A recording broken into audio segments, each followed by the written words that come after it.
Ladies and gentlemen, I finally made it here. I know many of you have heard by now Marjorie Taylor Greene has stepped down from her position in Congress. Donald Trump had vowed to back her opponent because she was up for reelection. And a lot of MAGA has turned on her. And according to her, she's been getting threats. And it's all because she was loudly supporting releasing the Epstein files. And you know how funny Donald Trump has been acting about that, especially over these last several months. But I don't know why he's so upset with people. He was the one that ran on that. He ran on releasing the Epstein files. Then, when it came time to do it, he started trying to get out of it. Well, he signed the bill, and there's got to be a catch to it. He went from fighting it to going along with it. Can't trust nothing when it's Donald Trump. So Marjorie Taylor Greene, who was once one of his closest supporters and allies, is stepping down. Donald Trump has been very critical of her and has said some pretty harsh things out in the media about her, because that's who Donald Trump really truly is. So I guess loyalty to him is you don't bring up the Epstein files. You bring it up, then you become his enemy. So she learned the hard way. She is stepping back to become just a regular citizen. And I have her statement that she made on Fox News. So I'm going to play that. It's about 10 minutes long. So I'm going to go ahead and share my screen.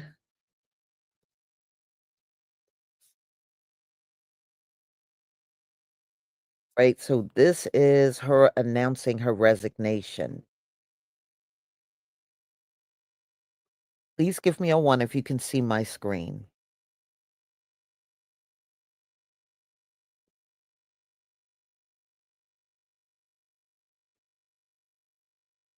Oh, yeah, I don't feel sorry for Marjorie Taylor Greene. She has said a lot of very nasty things and said some very negative things about people in our community. So, no, I don't feel bad for her. She is getting a dose of her own medicine. So, you can't forget how unruly she was acting the entire time. It's not until recently she has done an about face, but that does not negate nor does it erase all of the things that she has said in the past. So no, she don't get no pass. She definitely did have an FAFO moment. She just never thought Donald Trump was going to turn on her, but he did. All right, y'all, let's get started.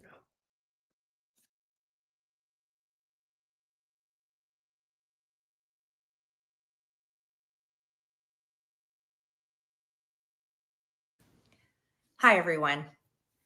I've always represented the common American man and woman as a member of the House of Representatives, which is why I've always been despised in Washington, D.C., and just never fit in.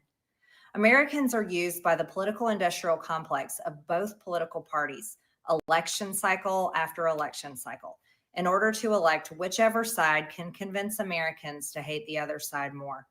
And the results are always the same.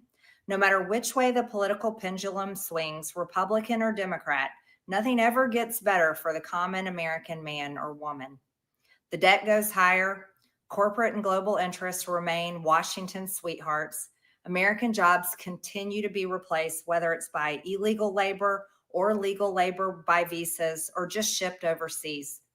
Small businesses continue to be swallowed by big corporations. Americans' hard-earned tax dollars always fund foreign wars, foreign aid, and foreign interest. And the spending power of the dollar continues to decline. The average American family can no longer survive on a single breadwinner's income, as both parents have to work in order to simply survive. And today, many in my children's generation feel hopeless for their future and don't think they will ever realize the American dream. And that breaks my heart. I ran for Congress in 2020 and have fought every single day believing that Make America Great Again meant America first. I have one of the most conservative voting records in Congress, defending the First Amendment, Second Amendment, unborn babies, because I believe God creates life at conception, and I love to fight for the little guy. Strong, safe borders, I have fought hard for that. I've fought against COVID tyrannical insanity and mandated mass vaccinations, and I've never voted to fund foreign wars with your hard-earned tax dollars. However, with almost 1 year into our majority, the legislature has been mostly sidelined. We endured an 8-week shutdown, wrongly, resulting in the House not working for the entire time, and we are entering campaign season, which means all courage leaves and only safe campaign re-election mode is turned on in the House of Representatives.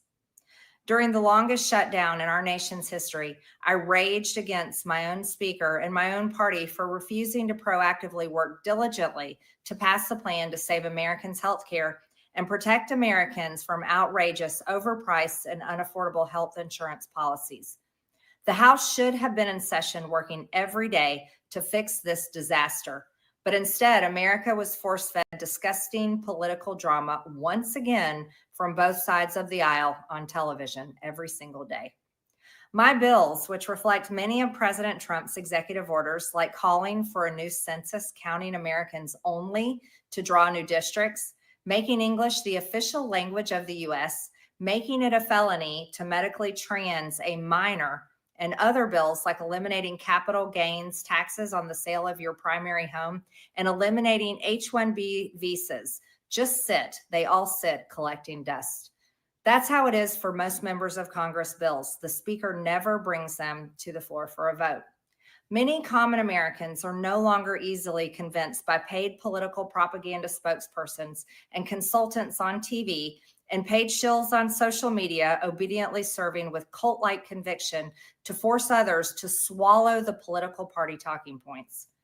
Because they know how much credit card debt they have, they know how much their bills have gone up over the past 5 years. They actually do their own grocery shopping and know food costs too much. Their rent has increasingly gone up and up. They have been outbid by corporate asset managers too many times when they put in an offer to buy a house. They have been laid off after being forced to train their visa holding replacement. The college degree they were told to earn only left them in debt with no big 6-figure salary. They see more homeless people than ever on their own community streets. They can't afford health insurance or practically any insurance, and they just aren't stupid. These are the people I represent and love because that is who all of my family and friends are, common Americans. I've been blessed to represent the 14th District of Georgia for 5 years. The district is filled with some of the most wonderful, kind-hearted, God-fearing, patriotic, hardworking people you will ever meet. Good, regular, common Americans. I've worked hard to bring taxpayer dollars back home to help district needs. I impeached Biden's Secretary of Homeland after watching my constituents die as he facilitated dangerous open border invasion into America. And I led the effort to defund hard left politically biased NPR and PBS and the corrupt USAID, and I did that as chair of the DOJ subcommittee. I have fought harder than almost any other elected Republican to elect Donald Trump and Republicans to power. I traveled the country for years. I spent millions of my own money. I missed precious time with my family that I can never get back. And I showed up in places like outside the New York courthouse in Collect Pond Park against a raging leftist mob as Trump faced Democrat lawfare. Meanwhile, most of the establishment Republicans who secretly hate him and who stabbed him in the back and never defended him against anything have all been welcomed in right after the election. And I will never forget the day I had to leave my mother's side as my father had brain surgery to remove cancerous tumors in order to fly to Washington, D.C. to defend President Trump and vote no against the Democrats' second impeachment in 2021. My poor father and my poor mother, it was way too much for all of us. Through it all, I never changed or went back on my campaign promises. and only disagreed in a few areas, like my stance against H-1Bs replacing American jobs, AI state moratoriums, debt for life 50-year mortgage scams, standing strongly against all involvement in foreign wars, and demanding the release of the Epstein files. Other than that, my voting record has been solidly with my party and the president. Loyalty should be a two-way street, and we should be able to vote our conscience and represent our district's interests because our job title is literally representative. America first should mean America first and only Americans first, with no other foreign country ever being attached to America first in our halls of government.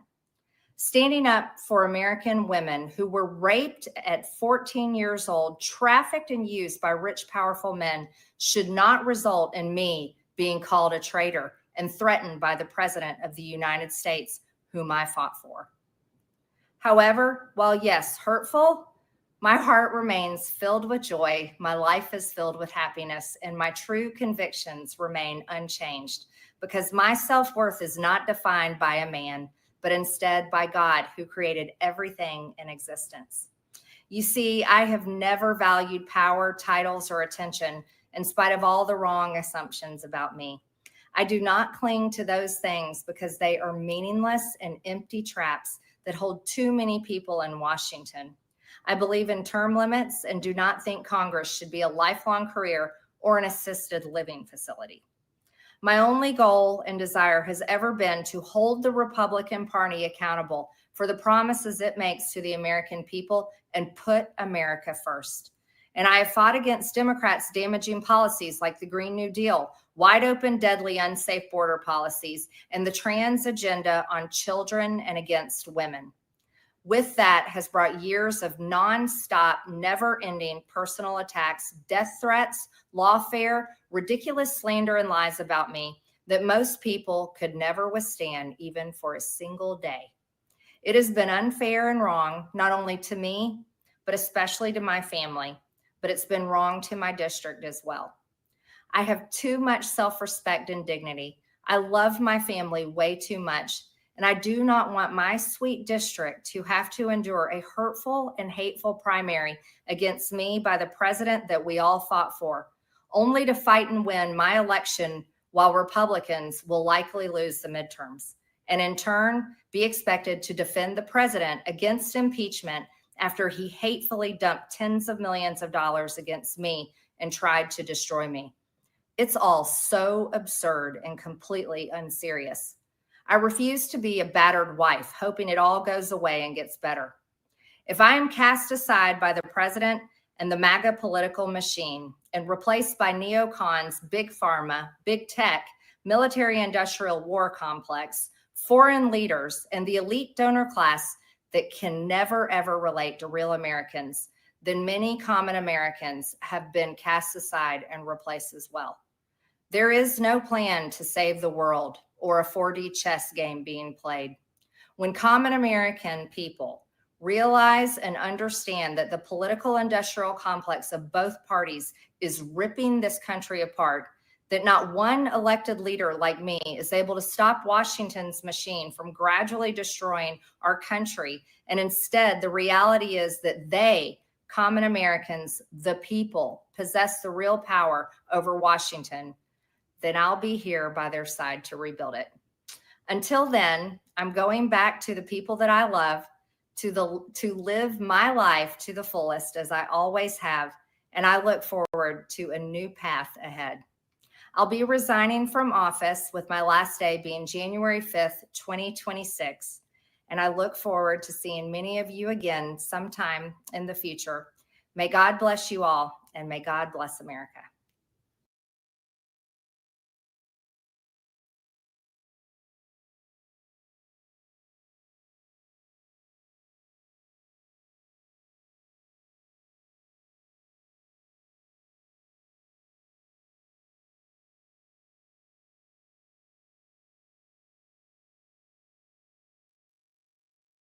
Well, I mean, it is what it is.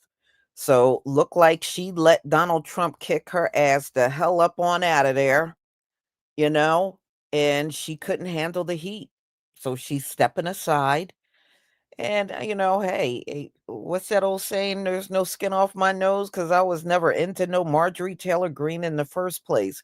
But this got to be a big blow to their party because, you know, and she's right.